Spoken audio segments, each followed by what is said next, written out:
soy Nena del Rosario, vicedecana primera del Colegio Oficial de la Psicología de Las Palmas y responsable del área de intervención social y del grupo de personas mayores. Y estamos hoy haciendo una entrevista para ODESOCAM. ¿Existe una relación entre la inseguridad habitacional y la aparición o el agravamiento en algunos casos de los trastornos de salud mental? Sí, hay muchos estudios que fundamentan el binomio vivienda-salud mental. Cuando el derecho que tienen las personas a la vivienda no está garantizado, pues las personas enferman. De hecho, salud y vivienda son derechos fundamentales que están reconocidos por la Constitución española, que está siendo vulnerados por la inanición administrativa. ¿Qué mecanismos psicológicos o emocionales crees que se activan en una persona cuando ésta vive con una carga económica elevada por tener que hacer frente al pago de su vivienda? La ONU Habitat te dice que hay dos requisitos fundamentales, bueno, hay varios, pero en este caso serían dos requisitos fundamentales que influyen con respecto al tema de la vivienda y la salud mental. Uno, que sea accesible, es decir, la vivienda no puede ser superar el 30 o el 35% de nuestros ingresos.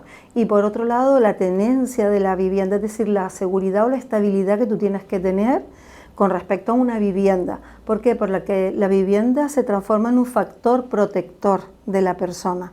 Cuando no tienes una vivienda estable, entras en una situación de desprotección, de estrés, de ansiedad, en la que influye en tu calidad de vida y por supuesto en tu salud mental. El informe sobre vivienda y salud mental que elaboramos desde el Observatorio de Derechos Sociales señala que por cada euro que sube el precio del alquiler también aumenta la prevalecencia de trastornos a la salud mental. ¿Cómo puede traducirse este dato en la vida cotidiana de las personas? El mercado inmobiliario ha sufrido una transformación tremenda. Antes las políticas públicas en España era pues la tenencia, que cada persona tenía una vivienda en propiedad. Esto prácticamente ahora se ve como imposible, pero también es imposible el acceso a los alquileres porque cada vez los alquileres están más demandados, cada vez hay más precariedad laboral, principalmente en algunos colectivos, por tanto tu acceso al tener una vivienda más o menos estable prácticamente parece ahora como un bien de oro. Entonces esto sí que produce una cierta inestabilidad en las personas y a nivel emocional pues te produce ansiedad, un estrés constante y determinados trastornos que también te pueden influir como por ejemplo en el sueño y en tu calidad de vida cotidiana. ¿Has observado en tu práctica profesional que determinados grupos son más vulnerabilizados pues, al impacto psicológico de los problemas que acarrea esta crisis de vivienda? Sí, hay unos grupos muy identificados como pueden ser los jóvenes, principalmente jóvenes entre 25 y 29 años que debido a la inestabilidad laboral les impide el acceso a una vivienda. Por otro lado también las familias monomarentales y monoparentales y también la migración, los migrantes tanto provenientes de la Unión Europea como fuera de la Unión Europea. Y al final pues la etapa de juventud parece que cada vez se alarga más y con 30 y tantos años todavía convives en el domicilio familiar. Esto también te da una sensación como de fracaso y de qué expectativa tienes en el futuro, qué quieres hacer en el futuro. Por otro lado también con respecto a determinadas familias lo que hay es un empobrecimiento y luego también hay un riesgo de exclusión social porque no olvidemos que en la exclusión social hay una línea a veces muy vulnerable entre lo que puedes estar siendo socialmente estable y estando en un momento determinado en una situación de vulnerabilidad y de exclusión social, como vimos con la epidemia del COVID, que en un momento puedes estar viviendo como muy normalizado y por otro lado puedes estar en precariedad. En nuestro informe también relacionábamos pues lo que es la presión turística con la conversión de viviendas residenciales en vacacionales, cómo estas contribuyen al final también a la crisis de vivienda en Canarias. ¿Cómo crees que estas dinámicas estructurales influyen también en la salud mental? Otro de los factores que ha influido también, y sobre todo en nuestras islas, es la gran afluencia ahora de las viviendas vacacionales. Si ya el acceso a los alquileres era muy complicado, si ya lo que ya se promociona también son viviendas vacacionales, pues realmente cada vez lo tenemos un poquito, estamos como en un embudo. Entonces volvemos otra vez a lo que hemos comentado antes. Nuestra vivienda al final es nuestro eje, es nuestro soporte. Si nosotros no tenemos un soporte estable, luego ¿cómo podemos desarrollar una vida pues, un poco más estructurada, un poco más normalizada y estable? Si nosotros no tenemos factores que influyan en nuestra propia estabilidad, nosotros caemos en situación también de desorganización personal, ¿no? Que contribuye a estados depresivos, ansiosos, etcétera, ¿no? ¿Qué papel juega en este caso pues lo que es la precariedad laboral dentro de la relación entre salud mental y vivienda? Importantísimo, hay dos ejes. Por un lado es tu trabajo y por otro lado tu vivienda. Si tú no tienes un trabajo estable, ¿cómo accedes luego a tener una vivienda o a tener cualquier cosa que te soporte? Entonces, cuando no tienes un trabajo estable que te permita tener una vivienda, es muy complicado luego poder establecer pues, un proyecto de vida más normalizado. Fíjense que hace años, yo cuando terminé de estudiar, yo creo que al poco tiempo ya tenía una estabilidad laboral, lo que me proporcionó una estabilidad también de vivienda. Y al final yo pude realizar un proyecto de vida. Si yo no tengo en primicia todo esto, luego ¿cómo me organizo? Con viviendas inestables, con trabajos en precariedad, con viviendas que tampoco me van a producir una tendencia a lo largo del tiempo. Organizarte con respecto a esto es muy complicado.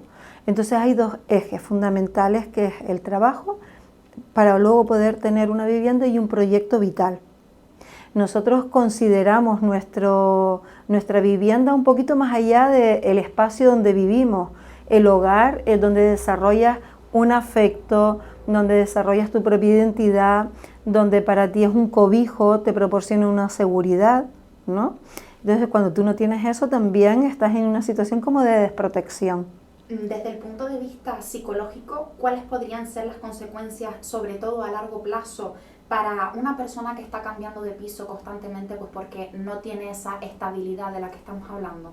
Cuando no tienes una estabilidad y sabes que igual no puedes tener un sueldo suficiente como para estar durante mucho tiempo en un alquiler, o los alquileres se van cambiando por cómo está el mercado, al final vives en una amenaza constante. Es como estar en una situación amenazante constantemente, con lo que estás en una situación de estrés constante. El estrés constante te puede producir esa sensación de ansiedad, de aislamiento incluso. Entonces la vivienda, lo que estábamos comentando antes, al final es un factor protector, es un factor de estabilidad, un factor que te produce seguridad, una identidad como persona. ¿Qué barreras psicológicas crees que existen pues, para que las personas con problemas habitacionales puedan pedir ayuda? Al final pues creen que puede ser por falta de tiempo, porque creen que no es un problema que se considere importante a ojos de la psicología. ¿Cuáles pueden ser esas causas? Yo creo que es como una autopercepción de yo me siento una persona fracasada porque otras personas han conseguido una vivienda y sin embargo yo no puedo tener una vivienda a lo largo del tiempo. Entonces también me influye en mi autoestima. ¿Qué mensaje trasladarías a todas aquellas personas pues, que no consideran que exista una relación entre lo que es la crisis habitacional, la precariedad y los problemas de salud mental? Nosotros como personas necesitamos tener nuestras necesidades básicas cubiertas. Una de las necesidades básicas fundamentales es la seguridad, el hecho de sentirnos seguros. Y sentirnos seguros es tener un cobijo seguro, pero también las condiciones de la vivienda nos influyen. Tienen que ser viviendas que estén con unas condiciones de habitabilidad considerables, ¿no? Que no hayan humedades, que tengan la iluminación suficiente. El ruido es un factor que también nos influye de sobremanera en nuestro bienestar emocional, pero también el entorno físico donde está la vivienda y también nuestro entorno social. Entonces el entender que la precariedad en la vivienda o la precariedad laboral no influye en nuestra salud emocional es que no entendemos realmente cuál es el concepto de salud mental. El concepto de salud mental va mucho más allá de entender que es cuando yo me siento mal y voy a un médico o un especialista, de nuestra salud mental. La salud mental influye todos los contextos en los que vive el ser humano. La salud es tener un bienestar psicológico, un bienestar social y un bienestar físico. Y cada una de estas variables influye no solo en la salud física de las personas, sino también en la salud mental o en la salud emocional. ¿Cómo afecta la inseguridad de la vivienda a lo que es el consumo de psicofármacos? Al final también el informe que elaboramos sobre salud mental y vivienda menciona el aumento de uso de antidepresivos e hipnosedantes, que en Canarias son casi 160 por minuto. Si el concepto de salud va un poquito más allá que la ausencia de enfermedad, ¿no? Como que tenemos que tener toda la parte, todos los factores o toda nuestra parte emocional, nuestra parte física, nuestra parte social cubierta. Si no tenemos nada de esto, pues normalmente pues accedemos al consumo de determinadas medicaciones que de alguna manera estos procesos de estrés y de ansiedad sean aminorados. Pero yo creo que ahí también tenemos que tener en cuenta una cosa: cuando estamos en este tipo de situaciones que nos sentimos desprotegidos, vulnerables o amenazantes, ¿no? Porque no podemos desarrollar nuestra estabilidad o nuestro proceso o nuestro proyecto vital, realmente son emociones que nos desbordan. Y también lo que hay que cambiar un poco es el modelo médico de patologizar pues todos los estados emocionales.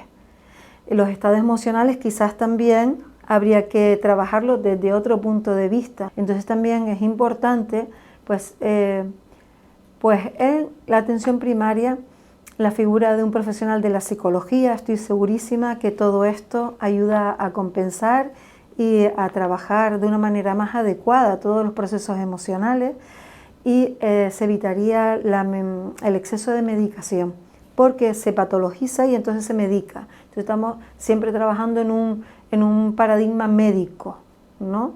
Entonces tenemos que entender también la salud desde lo biopsicosocial. ¿Hay una diferencia importante entre el consumo de mujeres sobre antidepresivos e hipnosedantes y el consumo de hombres? ¿Qué causas encuentras en esa realidad? ¿Por qué se da esto?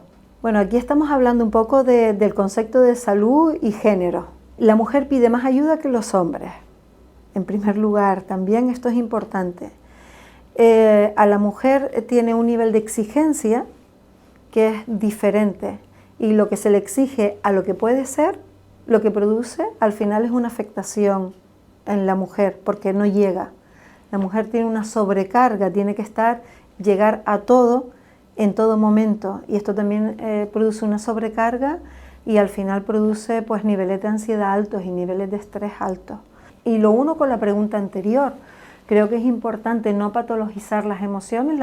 Nos desbordamos queriendo llegar a todo, nos desbordamos emocionalmente, y cuando tenemos ese desborde, en lugar de trabajar bien todo esa gestión emocional, lo que se hace es dar una medicación.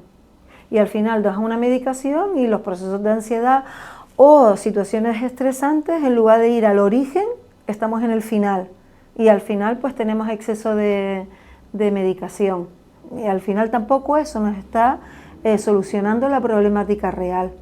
Hay un dato que especialmente nos alarma desde el observatorio, y es que la tasa de suicidios entre las personas jóvenes se ha disparado. Después de todo lo que acabamos de hablar, de salud mental, de precariedad laboral, de la crisis de vivienda, ¿qué es lo que crees que está ocurriendo entre los jóvenes? Intentar buscar una única razón para hablar del suicidio no es adecuado. Hay una multicausalidad para llegar a esto, y podemos hablar de muchos factores y muchas variables que pueden influir, ¿no? Por un lado pues están trastornos de salud mental como ansiedad, depresión, bipolaridad. Por otro lado están como los grandes conocidos, que son el acoso y el bullying, y luego también la influencia de las redes sociales. Las redes sociales producen un anonimato que también habría que regular de alguna de las maneras. Luego ahí hay otros factores que también influyen, como que hay muchos no profesionales que están dando muchos mensajes con respecto a la salud mental sin tener la formación suficiente, ni siquiera ser profesionales, ¿no? Y esto también habría que ponerlo en entredicho. Hay mucho aislamiento social y mucha soledad no deseada siempre la ubicamos en el grupo etario de personas mayores, pero hay muchos jóvenes que tienen una sensación y un sentimiento de soledad y de aislamiento bastante profundo. Quizás por el abuso de las redes sociales, quizás porque hemos perdido ese sentimiento de pertenencia a una comunidad. Ahora mismo vivimos en edificios que salimos y entramos y ni siquiera nos saludamos. Entonces vivimos como en pequeños submundos.